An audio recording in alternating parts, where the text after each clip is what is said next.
Well, it looks like not just Carlos Tavares could be leaving. It seems that before they make the announcement this coming week here in the United States, at the board meeting for Stellantis, they're going to fire everybody. It's like Oprah giving out cars. You're fired. You're fired. You're fired.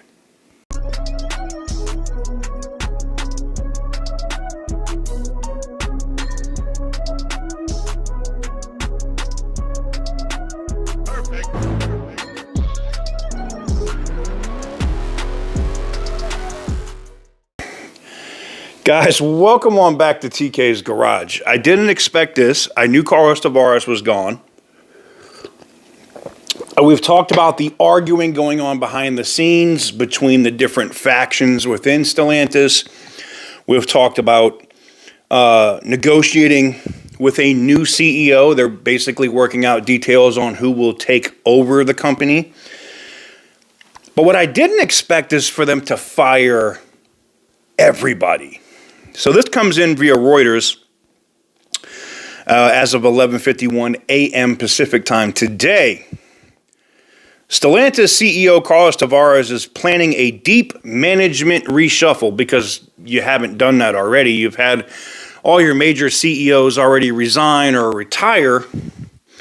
But big, deep management shuffle amid the automaker's profit warning. Bloomberg News reported on Wednesday, citing people familiar with the matter. Is that what I have to say now? When I say sources, I should say people familiar with the matter. Maybe that's what I should do. I like that. Sounds better. Anyways, Tavares has faced mounting pressure to rectify the automaker's North America operations, where a steep fall in sales and profit have triggered a steep drop in the company's share price. The world's fourth biggest automaker by sales is facing weakening global demand and inventory surplus amid tough competition from China.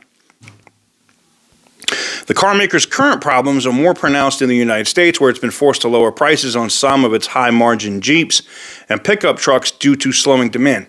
Because the margins are too damn high.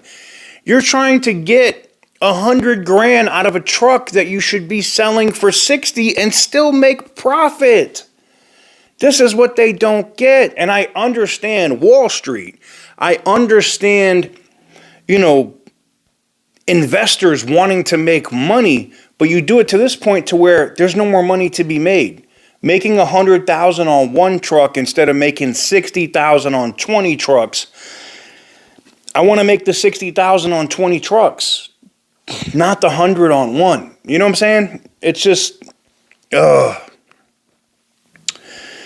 Last week, Stellantis cut its 2024 profit forecast and warned it will burn more cash than expected, as it promised to reduce output and offer big discounts to revive its business in the U.S.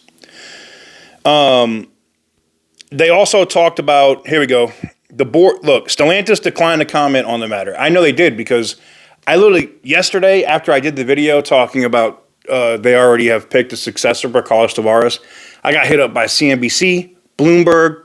I got hit up by Business Insider, all at the same time.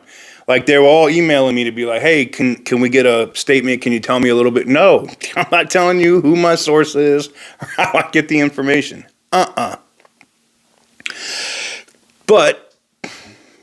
I don't, we're not here to like toot horns or whatever, but I was right again. Stellantis declined to comment on the matter, but the board is also expected to discuss Tavares' future during the 2-day meeting, the report added. You mean that's when they're going to announce that he's stepping aside and they're going to institute the new CEO? They said Stellantis is currently seeking a successor to Tavares, whose contract is set to expire in 2026. Stay up to date with news, But this is over at Reuters, and I probably had it up on the screen the whole time I was talking. Look, it's crazy because I know Matt McClure just became the CEO of Dodge, but they could possibly fire him already. Like, he's been the CEO for, Tim retired, was it in June or July? And he's only been the CEO for a few months. Granted, he is the CEO over the worst selling vehicle in 2024, and the year's not even over yet. I understand. I could see Chrysler's CEO being cut. Same for Jeep. And I don't know what'll happen with Ram, but it doesn't look good for anybody. Like, it's crazy from the factory level, like where people are assembling the vehicles, people are worried about their jobs. Now the executives are worried about their jobs. Why do you think people from the executive team, at least on the FCA side, constantly feed me information? Because they know that the company is going to F them anyway. That's why I get a lot of the stuff that I get, because they see the stuff and they're like, this is the worst run company I've ever seen. Quote from an executive that works at Stellantis. The worst run automaker I've ever been a part of. Damn. Well, it looks like Carlos Tavares is not going out by himself, but one of the big news, one of the big parts of that today is the stock, right? As soon as this came out at 11:50 something this morning Pacific time, within 15 minutes, the stock went up 2%. I'm going to put it right here. 2%.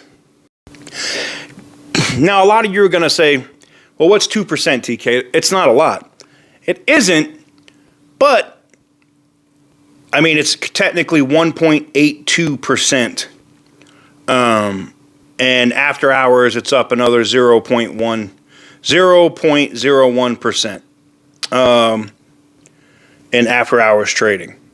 But it's up 2% because they mentioned getting rid of all the executives that suck. Now, I'm not saying Matt McClure sucks. He still has some of that Mopar pedigree that came in from Mopar Jesus, Tim Kuniskis, right? But, and that's why I think if there is executives that do survive, it is probably Matt. I think the other ones, bye. We'll see you next time. And I think Tim Kuniskis will probably put his own people in power when they name him CEO. It wouldn't surprise me if they do that here in America and they let Tim do a whole presentation. You know how good he was when he was talking about the Demons and the Hellcats and all these different vehicles dropped. He knows how to put on a presentation, and I think he's going to do the same if he comes back as CEO. But that said, just mentioning again, getting rid of Tavares, just mentioning it in public as a company, getting rid of him, the stock went up 2%. If the board sees this video and they're listening, and I know Tavares probably hates me and I don't care. Go suck these. I don't care. The second you institute Tim Kuniskis as CEO of Stellantis, that stock goes up 10% that day. The next day he comes out and talks about bringing V8s back to Ram and possibly building a hybrid or some type of other V8 Hellcat. We see record increases in that stock price like this. Now, I get it. I understand that Exor, Ferrari, Exor, the Italian families and stuff over there are not keen on having Americans run stuff. They wanted to do it their own way. This is where all your money's made, not over there. Yeah, you make good money on Ferrari. Yeah, you make some money on Fiats and whatnot, but this is where you make your money. So you put somebody in power that knows how to sell shit to people here. Plain and simple. You put Mopar Jesus in as CEO, stock goes right up instantly. Instantly goes up. No more cash flow problems.